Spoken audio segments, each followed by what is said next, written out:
প্রবাসী অধ্যুষিত সিলেটের মানুষের দাবির প্রেক্ষিতে 2116 কোটি টাকা ব্যয়ে 2020 সালে শুরু হয় ওসমানী আন্তর্জাতিক বিমানবন্দর সম্প্রসারণের প্রকল্প।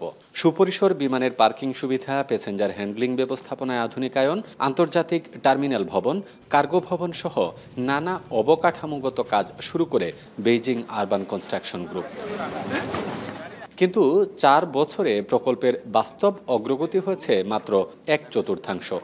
শনিবার দুপুরে সিলেট ওসমানী আন্তর্জাতিক বিমানবন্দরে সম্প্রসারিত টার্মিনাল পরিদর্শনে আসেন বাংলাদেশ বেসামরিক বিমান চলাচল কর্তৃপক্ষের chairman air vice marshal Mohammad Manzurul Kabir Bhuiyan. দীর্ঘ সময় প্রকল্প কর্মকর্তাদের সাথে নিয়ে উন্নয়ন প্রকল্পের কাজের অগ্রগতি ঘুরে দেখেন তিনি। জমি অধিগ্রহণ সহ নানা জটিলতা দ্রুত কাটিয়ে ওঠার প্রত্যাশার কথা জানান তিনি। আমরা যেন একটা টিম হিসেবে কাজ করতে পারি, সেই টিমটা হবে কিন্তু মেকিং টিম। এখানে লাভ প্রফিট ক্ষতি আছে, অনেক কিছু আছে, কিন্তু আমাদের মনে রাখতে হবে সামগ্রিকভাবে একটা টিম হিসেবে আমরা যদি একসাথে এগিয়ে যেতে পারি তাহলে প্রজেক্টটা কিন্তু আগায় যাবে। সবাইকে টিমের কাজ করতে হবে। কাজটা দ্রুত শেষ করতে চাই, আন্তর্জাতিক মানের একটা বিমানবন্দর সিলেটবাসীকে উপহার দিতে চাই।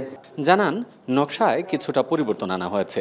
অন্তর্বর্তী সরকারের নির্দেশে বড় বড় প্রকল্পের কাজ দ্রুততম সময়ের মধ্যে শেষ করার তাগিদ থাকায় গুরুত্ব দেওয়া হচ্ছে আন্তর্জাতিক এই বিমানবন্দর সম্প্রসারণের কাজ। তদারকির জন্য একটি স্টিয়ারিং কমিটি গঠন করা হবে। টার্মাক এরিয়াটা বাড়ানো হয়েছে আমাদের, যাতে আরও বেশি পরিমাণ বিমান আমরা ধরতে পারি।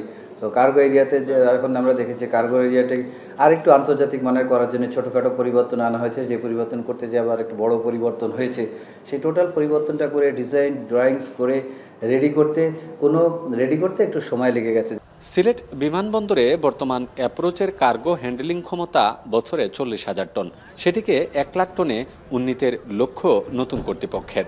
উন্নয়ন কাজের জবাবদিহিতা ও স্বচ্ছতা রাখার পাশাপাশি 2025 সালের মধ্যে পুরো কাজ সম্পন্নের আশ্বাস কর্তৃপক্ষের।